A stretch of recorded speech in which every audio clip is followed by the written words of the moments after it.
Hello student, कैसे हो आप लोग देख रहे हैं जी एस सिंपलर पर आपका स्वागत है। आप लोग क्या पढ़ोगे? 8th क्लास की ज्योग्राफी का फर्स्ट चैप्टर। ज्योग्राफी की जो बुक है ना 6 to 12 बहुत इम्पोर्टेंट है। ये हर एग्ज़ाम में आती है। यूपीएससी हो गया, पीसीएस हो गया, एसएससी हो गया, हर एग्ज़ाम के लिए रिलेवेंट है। तो इसमें हम हर चीज़, जैसे कि ज्योग्राफी की जो बुक है इम्पॉर्टेंट है, इसीलिए मैं इसका आपको 8 चैप्टर पढ़ा रही हूँ। इससे पहले 6 क्लास की ज्योग्राफी कंप्लीट हो चुकी है और 7th क्लास की भी ज्योग्राफी पूरी कंप्लीट हो चुकी है और ये 8 क्लास की ज्योग्राफी है।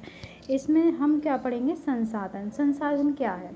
वह प्रत्येक वस्तु जो व्यक्ति के यूज में या काम में आती है, जैसे कि एक पेन भी क्या एक संसाधन है।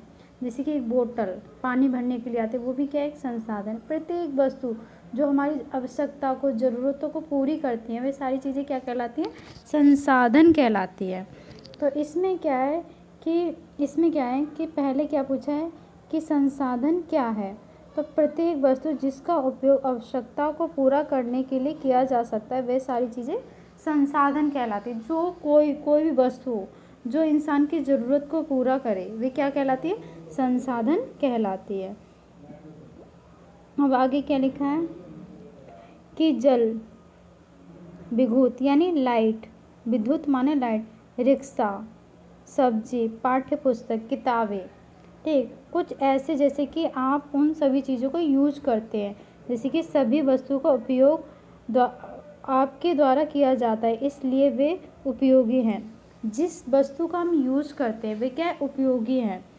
एक वस्तु अथवा पदार्थ की उपयोगिता अथवा प्रयोज्यता उसे एक संसाधन बनाती है, मतलब कि उसकी उपयोगिता उसे संसाधन बनाती है। जैसे कि कोई पेड़ है और पेड़ काट के ऐसे डाल दिए तो वो हमारे लिए संसाधन नहीं है, लेकिन अगर हम उसका यूज कर रहे हैं, कंटिन्यू उसका यूज कर रहे हैं, पेड़ से हमने पेंसिल बना ली, टेबल बना लिया, फर्नीचर बना लिया, तो हमारे लिए वो क्या है? संसाधन। प्रत्येक वो वस्तु जो व्यक्ति की ज़रूरतों को पूरा करे, वे सारी चीज़ें क्या कहलाती है? संसाधन। जैसे कि मैं एक किताब पढ़ रही हूँ, एक फ़ोन चला रही हूँ, तो फ़ोन क्या है? मेरी ज़रूरत को पूरा कर रहा है। कैसे कि मैं किसी से बात कर रही हूँ, तो फ़ोन मेरे लिए क्या एक संसाधन है। ठीक है, तो संसाधन भी दो प्रकार के होते हैं, एक प्राकृतिक संसाधन, एक मानव निर्मित संसाधन। तो प्राकृतिक संसाधन क्या होते हैं? तो जो प्रकृति के द्वारा बनाए जाते हैं, जैसे कि पेड़ पौधे जो हम डायरेक्ट प्रकृति से मिलके, जैसे कि पत्ती है हमने ली, तोड़ी और गाय को खिला दी, तो क्या है वो? प्राकृतिक संसाधन। अब हमने पेड़ को काट के उसका एक टेबल बना दी, तो क्या हो गया? वो मानव निर्मित संसाधन। अब इसमें पढ़ेंगे, देखो ध्यान से। कोई वस्तु संसाधन कैसे बनती है? अम्मा ने बच्चों को बताया कि वस्तु उस समय संसाधन बनती है जब उसका कोई मूल्य होता है। मूल्य मानो उसकी कोई कॉस्ट होती है, कोई उसका एक मूल्य होता है। जैसे कि एक पेन है, उसका मूल्य क्या है? 5 रुपये। तो उसकी उपयोगिता अथवा उपयोगिता इसे मूल्य प्रदान करते हैं। सभी संसाधन मूल्यवान होते हैं। अम्मा ने कहा मूल्य का महत्व होता है, हर चीज़ का मूल्य का क्या होता है? महत्व होता है। अब जैसे कि कुछ संसाधनों का आर्थिक मूल्य होता है जबकि कुछ संसाधनों का आर्थिक मूल्य नहीं होता। उदाहरण में धातुओं का आर्थिक मूल्य होता है लेकिन मनोरम दृश्य का आर्थिक मूल्य नहीं होता, लेकिन वो भी क्या है? संसाधन है। जैसे कि हम कहीं घूमने जा रहे हैं, वहाँ पेड़ पौधे लगे हैं, कुछ फूल वूल लगे, तो हम वो मनोहर दृश्य देख रहे हैं, ठीक है। और कुछ जैसे कि हम गोल्ड खरीदने जा रहे हैं सुनार की दुकान पे, तो उसका क्या एक आर्थिक मूल्य है कि इतने रुपए तौले है, इस हिसाब से मिलेगा। अगर हम कोई लोहे की टेबल खरीदने जा रहे हैं तो उसका क्या एक आर्थिक मूल्य है। लेकिन कुछ चीज़ का आर्थिक मूल्य नहीं होता। जैसे कि हमने बरसात का मौसम देखा, हमने उससे पानी भरा, लेकिन उसका कोई आर्थिक मूल्य नहीं है। जैसे कि हमने कोई अच्छा दृश्य देखा तो उसका कोई आर्थिक मूल्य नहीं, लेकिन वो भी क्या एक संसाधन है, ठीक है। अब आगे देखो, परंतु ये दोनों संसाधन महत्वपूर्ण है और मनुष्य की आवश्यकताओं को पूरा करते हैं। कुछ संसाधन समय के साथ आर्थिक रूप से मूल्यवान हो सकते हैं। आपकी दादी के घरेलू नुस्खे, जैसे कि तुमने एलोवेरा देखा होगा, एलोवेरा का पौधा, ठीक है। तो अभी वो पेड़ लगा हुआ है तो उसका इतना मूल्य नहीं है, लेकिन अगर हम एलोवेरा, जैसे दादी ने एलोवेरा लगाया, मान लो एक एलोवेरा का पौधा लगाया, अब उसका हमने बना मेडिकल के थ्रू, उसमें क्या बनी, एलोवेरा काट के ले गए और उसका मेडिकल जैसे कि उसका चेंज करके मेडिकल के फॉर्म में उसे चेंज करके एक फेस वॉश बना दिया, तो उसका क्या हो गया, आर्थिक मूल्य हो गया। तो इसी को क्या कहते हैं, यदि वे पेटेंट करने के उपरांत मेडिकल फॉर्म द्वारा बेचे जाते हैं तब वे आर्थिक रूप से मूल्यवान हो जाते हैं। जैसे कि एलोवेरा के पौधे का इतना मूल्य नहीं होता है, लेकिन उसी को चेंज करके एक फेस वॉश बना दिया जाए तो उसका क्या हो जाएगा, पेटेंट कहेंगे उसे। इसका तात्पर्य किसी विचार अथवा आविष्कार पर एकमात्र अधिकार। जैसे कि पेटेंट क्या होता है, जैसे कि हमने कोई चीज़ को चेंज करके बना दी, इसका तात्पर्य किसी विचार, यानी कोई अच्छा विचार दे रहा है विचार, अथवा कोई आविष्कार कर रहा है किसी, उस पर एकमात्र अधिकार हो जाता है। तो कैसे अधिकार हो जाता है, जैसे कि कोई फेस वॉश बनाया, ठीक है, तो उसका एक पेटेंट, उसका एक नाम होता है। जैसे बहुत सारे फेस वॉश, गार्नियर, ये सारी चीज़ें, तो उसका एक क्या है, नाम दे दिया, एक पेटेंट हो गया, तो उसका एक अलग से हो गया, तो उसे क्या कहेंगे, पेटेंट। ठीक है, अब जैसे कि शब्दावली, प्रौद्योगिकी क्या होती है, इसमें लिखा है प्रौद्योगिकी क्या होती है, किसी कौशल करने अथवा वस्तु बनाने के नवीनतम ज्ञान का अनुप्रयोग करना, किसी चीज़ को बनाना, ठीक है, नवीन तक टेक्निक के द्वारा उसे बनाना, तो क्या हो गया, अनुप्रयोग करके बनाते हैं, तो उसको कहते हैं प्रौद्योगिकी। ठीक है, समय और प्रौद्योगिकी दो महत्वपूर्ण कारक है जो पदार्थ को संसाधन में परिवर्तन कर सकते हैं। दोनों लोगों की आवश्यकताओं से संबंधित है। लोग स्वयं ही सबसे महत्वपूर्ण संसाधन है। जैसे कि मनुष्य भी एक संसाधन होता है, मनुष्य का भी एक मूल्य होता है। कैसे समझो, जैसे कि टीचर है, जैसे कि कोई एक टीचर है, उसने अपने ऊपर पैसा खर्च किया, मेहनत करी, इतनी मेहनत करी कि वो काफ़ी किसी सब्जेक्ट में बहुत ज्ञान अर्जित किया, जैसे ज्योग्राफी या हिस्ट्री, पॉलिटी, किसी भी सर, तो वो जाके स्कूल में पढ़ा रहा है, तो उसे उसके बदले में क्या मिलता है, एक मूल्य मिलता है, उसे सैलरी मिलती है। तो वो क्या, एक संसाधन है, किसके लिए, बच्चों के लिए, मतलब बच्चों को शिक्षा के माध्यम शिक्षा दे रहा है टीचर, तो क्या है, बच्चों का एक संसाधन है वो टीचर के। तो मनुष्य भी क्या है, एक संसाधन है, मनुष्य का भी एक मूल्य होता है। ठीक है, तो मनुष्य अपने आप को किस प्रकार, बहुत से लोग आलसी होते हैं, काम नहीं करते हैं, तो उनका कोई मूल्य नहीं होता, आर्थिक मूल्य नहीं होता, लेकिन कुछ लोग अपने ऊपर खर्च करते हैं, टाइम देते हैं, ठीक है, मेहनत करते हैं, तो उनका क्या होता है, एक वो संसाधन बन जाते हैं। हर मनुष्य संसाधन नहीं है, लेकिन कुछ मनुष्य संसाधन है, और संसाधन वही मनुष्य बनता है जो मेहनत करता है। अब कैसे, एक हम सोने को हम जलाते हैं, पिघलाते हैं, ठीक है, उसके बाद उसे एक चीज़ में चेंज करते हैं, तो क्या है, वो संसाधन बन गए। ठीक है, अब लोग उसे कान में पहनने हैं, तो उसका लिए क्या है, संसाधन है। लेकिन ऐसे ही मनुष्य जो अपने ऊपर मेहनत करता है, पढ़ाई करता है, आगे बढ़ता है, उसने कुछ काम सीखा है, कुछ चीज़ें सीखी हैं, तो वो क्या बन गया, एक संसाधन बन गया। तो जो मेहनत करता है वो संसाधन बनता है, तो हर मनुष्य भी एक संसाधन होता है।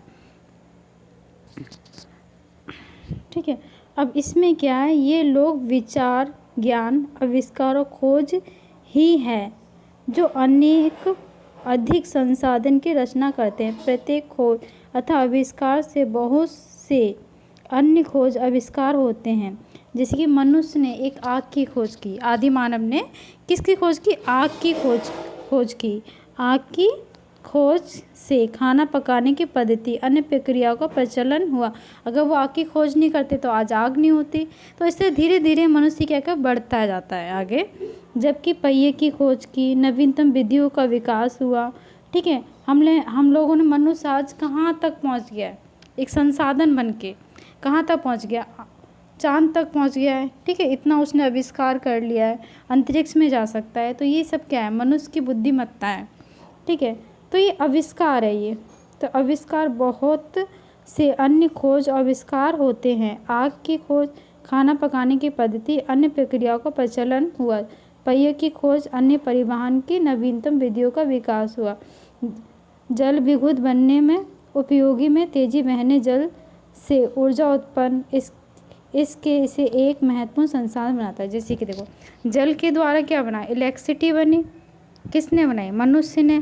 ठीक है, आग की खोज की, खाना पका के खाते हैं। पहिए की खोज की तो संसाधन बने, ठीक है, पहिए से रेल गाड़ियाँ, ये सारे सड़कें बनाई, तो किसने बनाई? ये सारी चीज़ें मनुष्य ने बनाई। किससे? अपनी बुद्धि से। ठीक है, अब इसमें क्या लिखा है? ये सब चीज़ें। ठीक है, तो संसाधन के प्रकार क्या होते हैं? मैंने तुम्हें बताया था प्राकृतिक संसाधन होता है और मानव निर्मित संसाधन। तो प्राकृतिक संसाधन क्या होता है? देखो, सामान्यतः दो प्रकार के संसाधन, एक प्राकृतिक संसाधन और मानव निर्मित संसाधन। अब हम पढ़ेंगे प्राकृतिक संसाधन। देखो, जो प्राकृतिक संसाधन क्या होता है? जो संसाधन हम डायरेक्ट प्रकृति से लेके यूज़ कर लेते हैं वो क्या कहते हैं? प्राकृतिक संसाधन कहलाते हैं। कोई भी चीज़ हो, ठीक है, जैसे कि हमने उसे चेंज नहीं किया, ऐसी एज इट इज़ यूज़ की। जैसे कि हमने जंगल से लकड़ी काटे और जलाई और उससे खाना बना लिया, तो क्या ये डायरेक्ट हमने प्राकृतिक संसाधन का यूज़ कर लिया। अब देखिए, अब देखो मैं बताती हूँ, बुक में लिखा है जो संसाधन प्रकृति से प्राप्त होते हैं और अधिक संशोधन के बिना, मतलब ज़्यादा परिवर्तन के बिना लाए जाते हैं, प्राकृतिक संसाधन कहते हैं। जैसे कि वायु, जिसे हम सांस लेते हैं, ऑक्सीजन जिसमें हम सांस लेते हैं, हमारी नदियाँ, झीलें, जल, मृदा, खनिज सभी प्राकृतिक संसाधन हैं। इन संसाधनों से बहुत प्राकृतिक निःशुल्क उपहार हैं, सीधे ही उपयोग में लाए जा सकते हैं। कुछ परिस्थितियों में प्राकृतिक संसाधन का सबसे अच्छा तरह उपयोग करने के लिए औजारों, प्रौद्योगिकी की आवश्यकता होती है। जैसे कि लोहा डायरेक्ट तो हम यूज नहीं करते, उसे लोहे में परिवर्तन करके उसकी कुल्हाड़ी या कुछ बनाते हैं। ठीक है, इतनी सारी कार गाड़ियाँ चल रही हैं, तो ये क्या, हम अगर जैसे कि हमने पेड़ काटा, पेड़ से हमने ऐसे ही यूज कर लिया, तो क्या है? प्राकृतिक। लेकिन हम उसे परिवर्तन करके, जैसे कि हमने पेड़ काटा, उसका टेबल बनाया, पलंग बनाया, ठीक है, तो ये क्या हो गया? एक मानव निर्मित संसाधन हो गया, उसे चेंज कर दिया हमने। तो संसाधन दो प्रकार के होते हैं, तो ये मानव निर्मित हो गया। अब संसाधन के में दो होते हैं, एक होता है नवीकरणीय प्राकृतिक संसाधन में, एक होता है नवीकरणीय, एक अनवीकरणीय। नवीकरणीय संसाधन वो होते हैं जो एक बार खत्म होकर द्वारा पूर्ण निरंतर उसकी प्रक्रिया चलती रहती है। जैसे कि अनवीकरणीय संसाधन, जैसे कि एक बार ख़त्म होने के बाद दोबारा वो नहीं आ सकते। जैसे कि जल एक क्या है? नवीकरणीय संसाधन है, लेकिन पेट्रोल क्या है? एक अनवीकरणीय संसाधन है। इसको बहुत लंबा समय लगता है, लंबे समय अंतराल के बाद हमें पेट्रोल प्राप्त होता है। ठीक है, तो नवीकरणीय संसाधन पढ़ेंगे। वे संसाधन जो शीघ्रता से नवीकृत अथवा पूरित हो सकते हैं, उसमें असीमित हैं और उस पर मानवीय क्रियाओं का प्रभाव नहीं होता, जैसे सौर, पवन ऊर्जा। फिर भी कुछ नवीकरणीय संसाधन जैसे जल, मृदा, वन लापरवाही से इसका यूज करेंगे तो वो भी, इसका भी भंडारण क्या हो जाए? खत्म होने का डर रहता है। उपयोग इनके भंडार को प्रभावित कर सकता है। जल असीमित नवीकरणीय संसाधन प्रतीत होता है। फिर भी जल की कमी, प्राकृतिक जल स्रोतों का सूखना आज विश्व बहुत भागों में बड़ी समस्या पैदा कर रहा है। जैसे कि समस्या, अब जैसे कि जल एक प्राकृतिक संसाधन है और एक क्या है? नवीकरणीय संसाधन। लेकिन अंधाधुंध हम जल का भी यूज करेंगे तो वो भी एक दिन समाप्त हो जाए, क्योंकि हमारी पृथ्वी पानी तो बहुत है, लेकिन पीने वाला पानी, शुद्ध पानी की मात्रा कम है। जैसे कि पेड़ पौधे हैं, जंगल है, वन है, अगर हम कंटिन्यू काटते जाएंगे तो वो भी एक दिन क्या हो जाएगा? समाप्त हो जाएंगे। तो नवीकरणीय है, लेकिन अगर हमने जैसे कि एक पेड़ काटा, हमने 2 पेड़ लगा दिए, तो उसकी वो बढ़ रही है, तो इसे क्या कहेंगे? हम सतत विकास कहेंगे। ठीक है, हम सतर्कता पूर्वक किसी चीज़ को यूज करते हैं, उसे क्या कहते हैं? सतत विकास। लेकिन हमने यूज किया, हमारे आने वाली पीढ़ी भी इसका यूज करे, तो उसे क्या कहेंगे बच्चों? सतत विकास कहेंगे। तो ऐसे अनवीकरणीय संसाधन, ठीक है, तो अनवीकरणीय वे संसाधन हैं जिसका भंडारण सीमित है। तो अनवीकरणीय संसाधन कौन से हैं? जिसका भंडारण सीमित है। एक बार समाप्त होने के बाद नवीकृत तथा पुनः पूरित होने में हजारों वर्ष लग जाते हैं। कैसे? जो अनवीकरणीय संसाधन होते हैं वो ज़मीन, जैसे पेट्रोल, डीजल, कोयला, तो ये बहुत लंबे अंतराल है। जैसे जीवाश्म ईंधन जब नीचे दबते जाते हैं तो काफ़ी लंबे हजारों वर्ष की प्रक्रिया के बाद ये हमें प्राप्त होते हैं। ऐसे बनने में भी हजारों वर्ष लग जाती है, तो हमें ये द्वारा नहीं मिल सकते। तो ये क्या है, इसका एक सीमित अंतराल होता है, अगर ख़त्म हो जाएंगे तो दोबारा बनने में हज़ारों लाखों वर्ष लग जाएंगे। तो ये क्या है, अनवीकरणीय संसाधन इसलिए कहलाते हैं। जैसे कि इस प्रकार के संसाधन अनवीकरणीय कहलाते हैं। जैसे कोयला हो गया, पेट्रोलियम हो गया, प्राकृतिक गैस हो गए। उदाहरण के लिए प्राकृतिक संसाधनों का वेतन भूभाग, जलवायु, ऊंचाई जैसे कि अनेक भौतिक कारकों पर निर्भर होता है। पृथ्वी पर इन कारकों को विभिन्नता होने के कारण संसाधनों का वितरण असमान है। अगर प्राकृतिक संसाधन, अब हमने क्या पढ़ा, एक बार रिवीजन कर लो। एक तो प्राकृतिक संसाधन होता है, ठीक है। तो प्राकृतिक संसाधन में क्या होता है, एक होता है नवीकरणीय, एक होता है अनवीकरणीय। तो नवीकरणीय संसाधन क्या होता है, एक बार हमने यूज कर लिया तो उसका पूर्ण चक्रण हो सकता है। जैसे कि हमने एक पेड़ को काटा तो हमने 2 पेड़ लगा दिए, कुछ टाइम बाद वो पेड़ वैसे ही बन जाएंगे, 4-5 साल बाद वो फिर एक बड़ा वृक्ष, जिसकी काफ़ी टाइम बाद वो वृक्ष बन जाएगा। लेकिन अनवीकरणीय संसाधन क्या है, एक बार यूज़ करने के बाद उसका पूर्ण चक्रण नहीं होता, उसके पूर्ण चक्रण में हजारों लाखों साल लग जाती है, ठीक है। तो इसलिए वो अनवीकरणीय संसाधन है। अब एक होता है मानव निर्मित संसाधन। कौन सा होता है, मानव निर्मित संसाधन, ठीक है। ये है मानव निर्मित संसाधन। कभी कभी प्राकृतिक पदार्थ जब संसाधन बन जाते हैं तब उसका मूल रूप बदल दिया जाता है। लोहा एक उस समय संसाधन नहीं था जब तक लोगों ने उससे लोहा बनाना नहीं सीखा। मतलब जैसे कि लोहा एक संसाधन है मान लो, लेकिन अगर हम उसका यूज नहीं करें, जब तक यूज नहीं करें तब तक वो संसाधन नहीं है। लोग प्राकृतिक संसाधन का उपयोग पुल, सड़क, मशीन, वाहन बनाने में करते हैं। जैसे कि लोहे का यूज हम कहाँ करते हैं, जैसे कि पुल बनाते हैं, ठीक है, मशीन बनाते हैं, ठीक है, इलेक्ट्रिसिटी के सामान बनाते हैं। ये सारी चीज़ों में जैसे मानव निर्मित संसाधन के नाम से भी जाने जाते हैं। जैसे कि हमने चेंज कर दिया इसकी चीज़, जैसे कि हमने एक लोहे से क्या बना दी, मशीन बना दी, तो ये क्या हो गया, मानव निर्मित संसाधन बन गया। प्रौद्योगिकी एक मानव निर्मित संसाधन है, इसलिए हम जैसे लोग प्राकृतिक संसाधन का उपयोग करके मानव निर्मित संसाधन बनाते हैं, ठीक है। तो हमने प्राकृतिक संसाधन को बदलकर हमने क्या बनाया, मानव निर्मित संसाधन बनाया। मानव संसाधन, तो मानव एक क्या है, संसाधन। जब मैंने भी तुम्हें बताया था मानव संसाधन कब बनता है, जब मानव अपने ऊपर टाइम देता है, ठीक है, कुछ सीखता है, तो वे क्या बन जाते हैं, एक संसाधन। जैसे कि देखो मानव संसाधन से क्या तात्पर्य, जैसे कि मानव संसाधन से तात्पर्य लोगों की संख्या और योग्यता, लोगों की योग्यता से, जैसे कि मानसिक या शारीरिक, ठीक है। मानसिक ऐसे हो गई, जैसे कि वो पढ़ा रहा है तो मानसिक योग्यता हो गई। अगर वो किसी फैक्ट्री में काम कर रहा है तो वो क्या होगी, शारीरिक योग्यता, ठीक है। ये मानव को संसाधन मानने के संदर्भ में लोगों में मतभेद है। इतना होते हुए भी इस सभी तथ्य से 2 सेकंड थोड़ा सा बड़ा कर लो, मतभेद है 2 सेकंड, इतना होते हुए भी इस तथ्य का इनकार नहीं किया जा सकता है कि जब कोई भी मनुष्य अच्छे से काम करता है, ठीक है, अच्छे से किसी चीज़ को करता है तो वो क्या बन जाता है, एक संसाधन बन जाता है।